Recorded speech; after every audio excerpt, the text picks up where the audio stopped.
Hello, and welcome to the Lemmy O Show. This show has been going on for the last, well, with me being here about 28 years. I started off with Al Beware, and from there, Al Beware graduated and went on to other things. And then Lemmy and I still communicate and talk to each other. So he elected me to carry on the show, and therefore that's what I'm trying to do. I want to first of all give thanks unto God, who is my Savior. I'd also like to send out a shout to my husband, George Otis Powell. We've been married 38 years, and he's been such a wonderful man. He takes me out and he feeds me dinner and food all the time, which you'll probably see that posted on Facebook. Also, I'd like to send a shout out to my father-in-law, Eddie. He's been in and out of intensive care, and I would ask you to pray for him. He's doing pretty well, better. I won't say excellent, but better. He's out of the intensive care unit right now. Pray for the whole family, for my brother-in-laws too, and my sister Dorothy. They're going through a little bit down there. Also, a shout goes out to Carrie, who is the mother of my grandson, Isaiah. I'd like to send a shout out to little Isaiah and to Carrie, and also to my son George. I would also like to send a shout out to Troy, who put this magnificent studio together, which I thought would never be, but he did an excellent job, and he's got so many things going. And I would invite you all to come out and be a part of MTN. He'll help you do everything, and even eat food. Hello. I think he heard me. But also, what I would really like to say is that this has been very informative for me. I've learned a lot of things, seen a lot of people. A lot of people have gone on to be, with the Lord and everything. And I myself was so shy when I first started. And being on the Lemmy Show, and with Lemmy helping me and just encouraging me, and never ever saying, you did a bad job. He'd always say, you did great, you did great. And Lemmy, I just want to thank you because you really brought me out of my shell. Also, I would like to say hi to his little kids. They're so beautiful, the little boy and the little girl. Hi, little kids. Also, I would like to say that, I don't know, people are watching me on Facebook, and I have this thing about truth.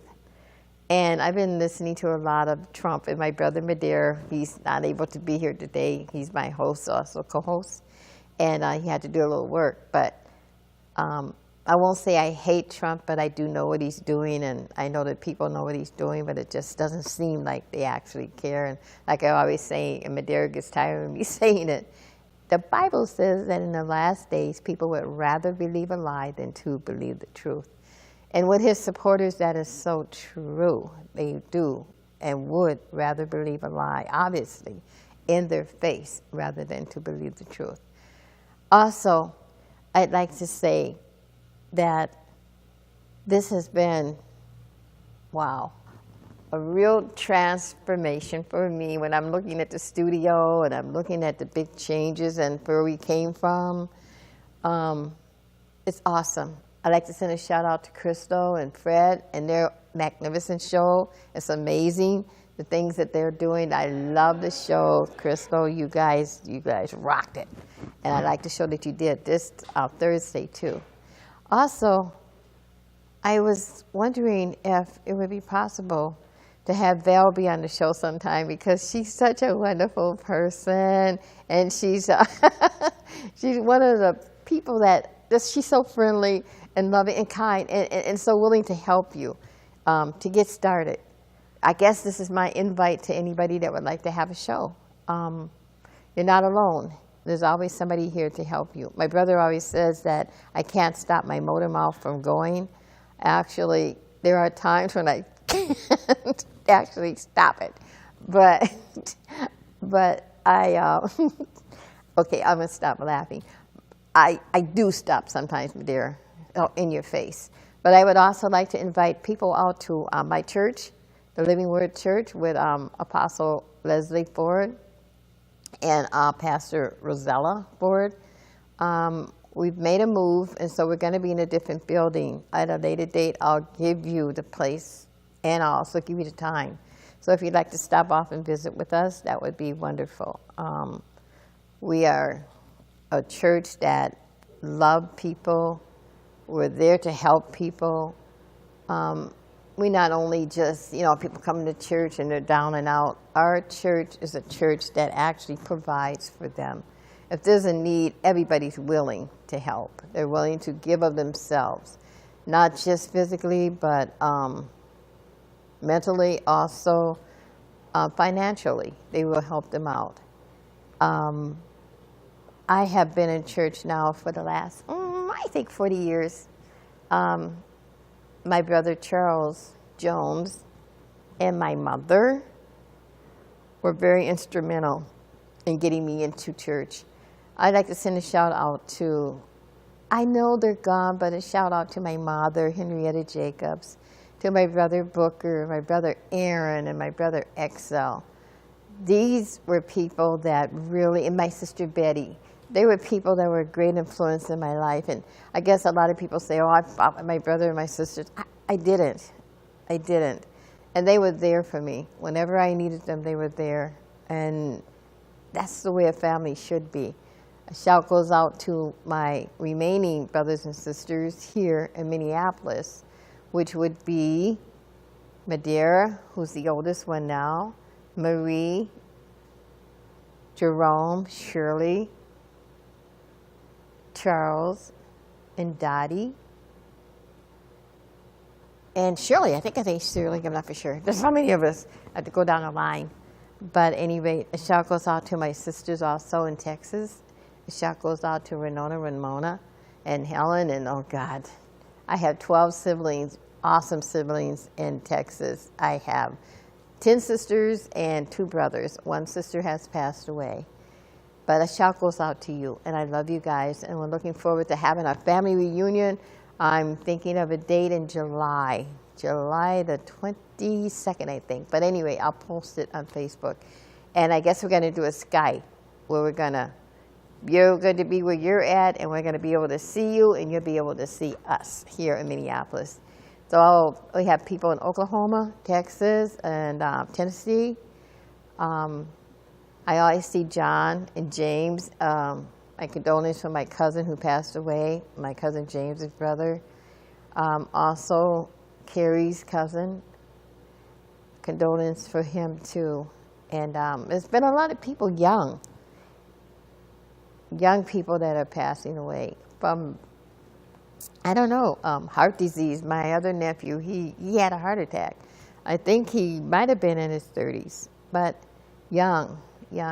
But I would say to you, all of you, young men, get checked. My brother Excel passed away from prostate cancer. His biggest thing, and he wanted it more than anything, for me to tell all the young men, please, you don't have to go through that routine of boom, boom, boom, boom. All you have to do is do a blood test. My husband had prostate cancer, and by the grace of God, he got healed. And I think he's been in remission now for, I think, a couple of years, going on a couple of years. And so he's been doing very good.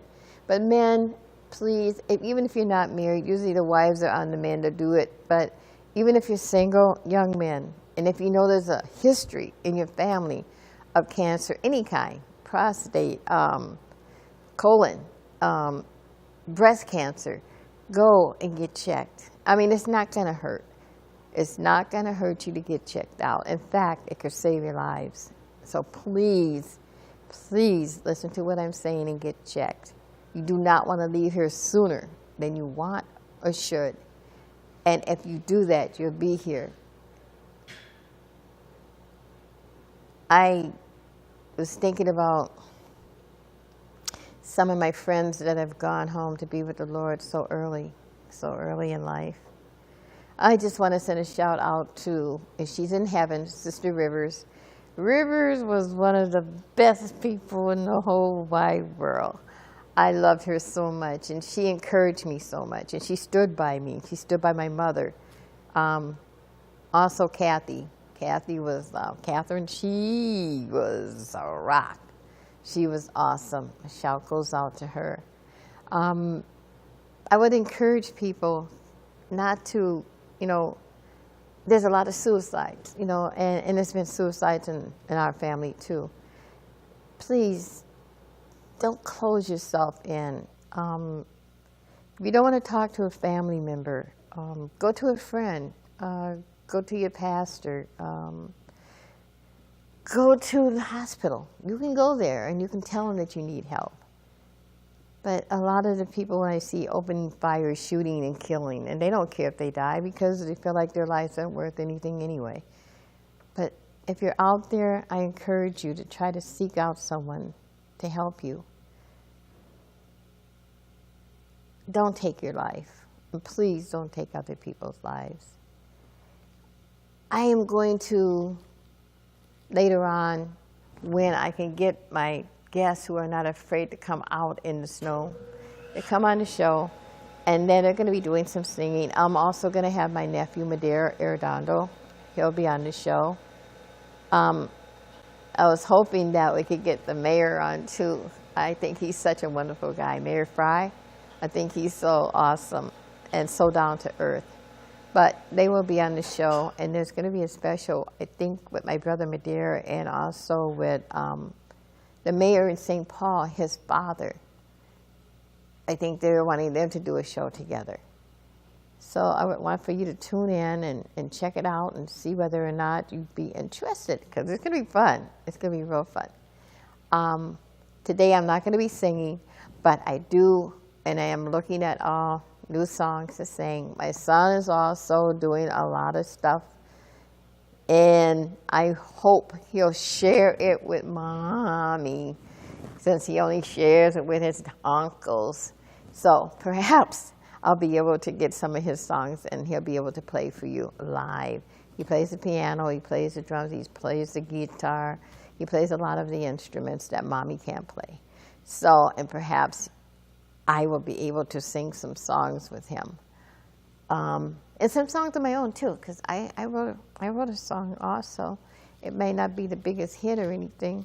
And then I would like to encourage you to check out my book that I wrote, Jesus is the Answer.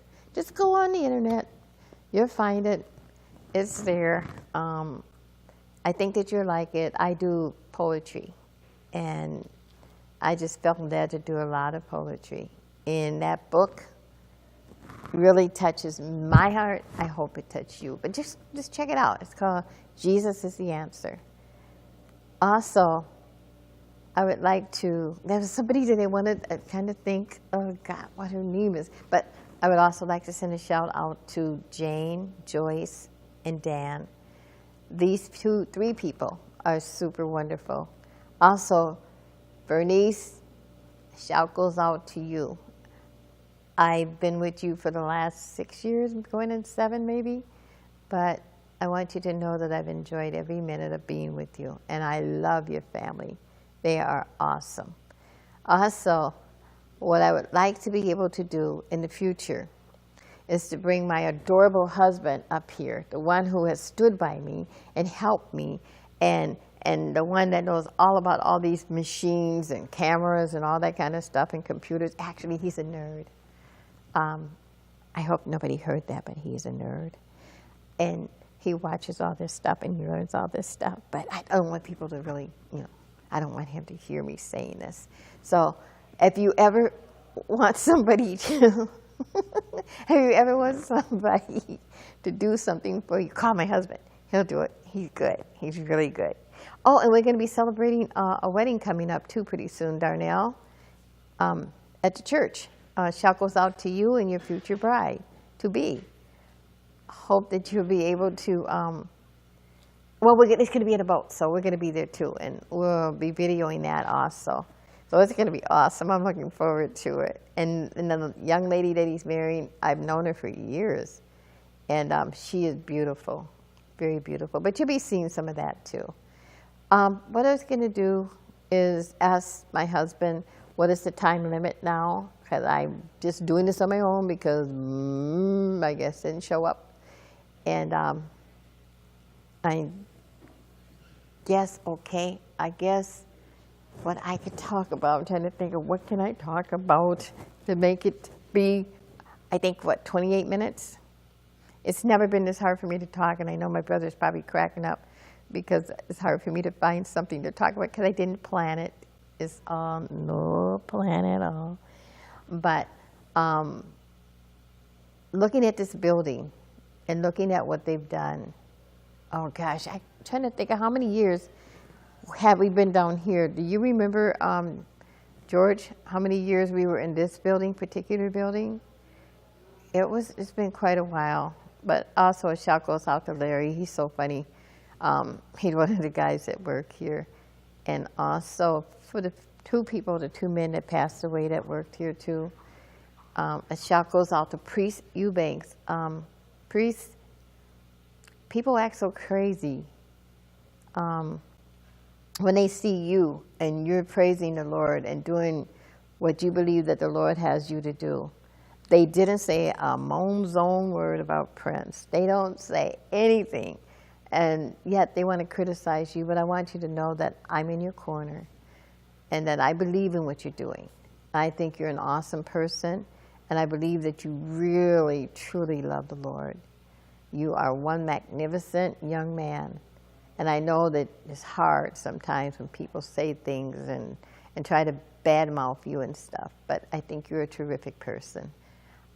Sorry about your promoter. I know that was a shock. I guess it was a shock to everybody. Yeah, and I knew him too from down here. But you keep on carrying on and don't let people discourage you because you're one awesome young man and you are on fire for the Lord. Also, there's another person too that she has a show, and I want to send a shout out to Evelyn and to her husband.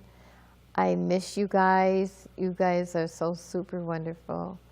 I loved your songs, and I guess I won't be hearing that one little song that I love the most. But that's okay. I'll just keep in mind about you two, because you guys really rocked it. You guys were fantastic.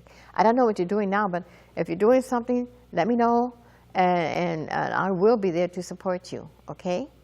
And shout goes out to Brenda. Brenda, you're doing a fantastic job also. I know it's not easy, but you're doing good. You're doing good. And I guess a change, like the pastor was talking about on Wednesday night, is a change in everything. A song I remember that used to be sung in church. Everything must change. And everything do change, whether you want it to or not. And encourage young people, please, and young girls, think about what you're doing when you have children. Children are precious, and I've seen so many young girls, 3 and 4 kids. I mean, they're not even 25 yet. But some of you are doing a great job. But I look at the men and I think, Lord, is there going to be a day when they're going to look back and say, why? Why didn't I? And why wasn't I there for them? But young ladies, be careful who you pick, who you sleep with. You never know, especially when you're going to have a child. A child is so precious. I guess you never know, unless you were unable to bear a child, how much and how great it is to have a child. You have to take care of them. And when you don't take care of them, it shows, and it's a reflection, even in this world, of how those children will turn out. Somebody was asking me about young boys in sagging pants. You know what? Back in the days, I can remember my brothers, actually, they did wear sagging pants. They did sag, and they thought it was all that. It's a trend, and it will go away, especially after the cops get to chasing them down and they can't run fast. But they did do it. I remember that. The pants, they did kind of sag. So that trend, it will soon go away. Give the kids a break. Think of all the silly things you did when you were a teenager, when you were young. All the things and the fads that you followed. I'm just saying, you know. But at any rate, I would ask you, because this is going to be like a boring show to you the way I'm talking, and I'm not singing, but I will sing, and I had to do something because it's been a long time since I did a show. Even though my guests didn't show up, I had to do a little something. So if you're bored and you're sitting back, just think next week it'll be different, and you'll be hearing from people, and you'll be hearing music, and you'll be hearing singing. And I think that will make you happy, okay? I would like to add a song onto this, but I can't do it here. So I guess I'll just have to talk this time out. Oh, and Lemmy, looking forward to you coming down to be on the show so people can see who you are. You've been like a ghost for the last, what, 20 years or so? Or 20, I think. You've been here longer. I've been here like, what is it, 28 years, I think? But you were doing it before then. So I think you've probably been in this studio and in the other ones that you came from for the last, I think, 35 years or so. And I think you were in the studio when it was on Broadway, out north, or on, yeah, on Penn, I think. I'm not for sure, but I think, yeah, you were there. You've been there a long, long time. But I wanted you to know that the reason people are saying, well, how come you keep doing the Lemmy Show? Why do you keep doing it? The reason I do it is because you did it for me. You gave me a chance to be a co-host on your show, and you never said a bad word about me. You never laughed at my mistakes or anything. And I'm honored to do something for you. I'm grateful. So I'm hoping that you will come on the show and show them that you're not the invisible man, okay? And the shout goes out to my sister and to the invisible man that I never get a chance to see, that always encourages her. And continue to pray for my father-in-law, Eddie. His name is Eddie. Keep him up in prayer. It's not been easy for him, but keep him up in prayer. And my son and and Carrie, my daughter, they'll be leaving out of here. Keep them up in prayer as they're leaving to go on their vacation. And I'll have my little Isaiah all for myself and my husband. Oh dear, I guess I patted the mic and it made noise. My husband was telling me. But at any rate, you know what? I don't even know a joke to say. I don't know nothing, no jokes or anything. But next time, I'll try to learn a joke or two. I guess it's time for me to end. So what I'll do is say goodbye, and please don't be too bored with me talking. And I will be back next week with a really great show for you. And please pray that people won't chicken out because of the snow, okay? Love you. Bye-bye.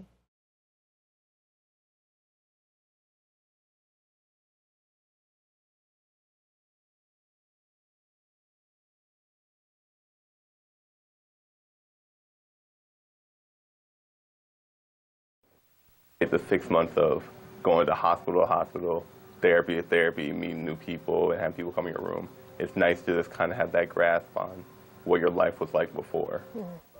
A University of Minnesota student with a bright future is adapting to his new life after he was nearly killed biking home from class. It's a journey made easier and more enjoyable by advanced technology, recently spotlighted in a popular television commercial. Here's Fox 9's Paul Bloom. Memorial Union, here we come. Robert Cook is a young man on a mission. Close. A student leader at the U with a giant personality who's got places to go and people to help. Let's follow the food. I mean, Momo. Bring the camera. Yeah. I like that. Robert is the face of this multicultural center for academic excellence video, and he is studying kinesiology with goals that include becoming a physical therapist someday. It was very daunting. It was a life-altering situation. Let's get this guy moved. But at the moment, Robert is instead focused on his own therapy and healing. Working towards regaining as much as I can, living my best life. You see, last July, Robert was nearly killed. He is a miracle. The 21-year-old was riding his bicycle home from class when he was struck by an SUV near this campus intersection. His helmet, the only reason he's even here today. He had tubes everywhere. You couldn't even recognize him. I could never imagine my son like that. I mean, I lost it. I broke down. I couldn't breathe. I couldn't talk. I could just cry and it was horrible. Doctors told Robert's mother he'd be lucky to survive emergency surgery to stabilize his shattered spinal cord. It was touch and go for like the first week because of his lungs. The next thing I know, I'm waking up a week later in the middle of the night, and I'm like, I can't move anything. And I'm thinking it's a nightmare, and I can't move my head, can't talk, can't move my body. Sadly, it wasn't a dream. Robert was paralyzed from his neck down. He'd have to adjust to his new normal. This game is especially easy to get lost in. And adjust he has. Right now, I'm going to go to a different world. Most recently, by getting the chance to play his cherished video games for the first time since his accident. They said I wasn't supposed to breathe on my own again. Wasn't supposed to eat on my own, and I'm really be talking like this or anything, but I conquered all those odds. Instead of using his once lightning-quick hands, Robert's mouth and chin now maneuver the on-screen characters with various patterns of sips and puffs on what's called the quad stick. It takes a while to kind of find the right buttons for different games. So it's always nice to play a game fully through. It is advanced technology the team at Courage Kenny Rehabilitation Institute brought in specifically for Robert so he could master it for future patients. It makes my day waking up ooh, yes, I get to go play games today. Yes, I get to go do something fun. It's not an easy thing to do. I will say, Robert is very, very persistent. He's got a great attitude, and he's really open about technology, which I think that's why he's really gotten so good at this. When I got into my accident, I thought that was over for me. I thought that I wouldn't be able to play video games until I got my hands moving again. Robert is now crushing Kingdom Hearts and regularly playing chess against online opponents. Gaming is very therapeutic, I think. What I like about the adaptive controller is that now everyone can play. This category of adaptive technology getting a giant boost this month in a popular Microsoft TV ad that aired prominently during the Super Bowl. He's not different when he plays. And like the youngsters in the commercial, Robert feels normal getting lost in his digital adventure. I could play games for hours on end before the accident. And it is that same technology, Wake up, select all, choose 4. paired here with voice-activated software that's providing Robert enhanced computer skills that will allow him to soon return to schoolwork and eventually graduation. Courage Kenny's mission really is making lives work. And so it's really taking an individual and helping them get back to full participation in their life. It's all looking up from here. It's a long, long road with these spinal cord injuries. But it's the little victories that matter. Well, coincidentally, as part of his undergraduate PT coursework, Robert actually shadowed Courage Kenny physical therapists before his own devastating injury. And while for now he's comfortable taking their guidance to heal and regain more mobility, he is committed to getting back there as a member of the professional staff someday, where he hopes to share that incredible, evolving technology with future spinal cord injury patients. You know, he had an on-camera presence in persona before, and he never lost that. How long before he thinks he'll graduate? Well, it's a course in action, right? He's getting better. Step at a time. Yeah, one step at a time. They're working on his family's home, so he's in inpatient rehab right now. He'll eventually go home, maybe start classes again next year. He's got one more year. He's a senior, but he has that focus and that drive, and you can tell the personality. He's going to get there. Yeah, I can't wait for a follow-up. Eerie to think that this was his area of study, and then now Isn't he's that a something? patient, which will make him a great professional in that field one day. So Thank thanks, you, Paul. Yeah.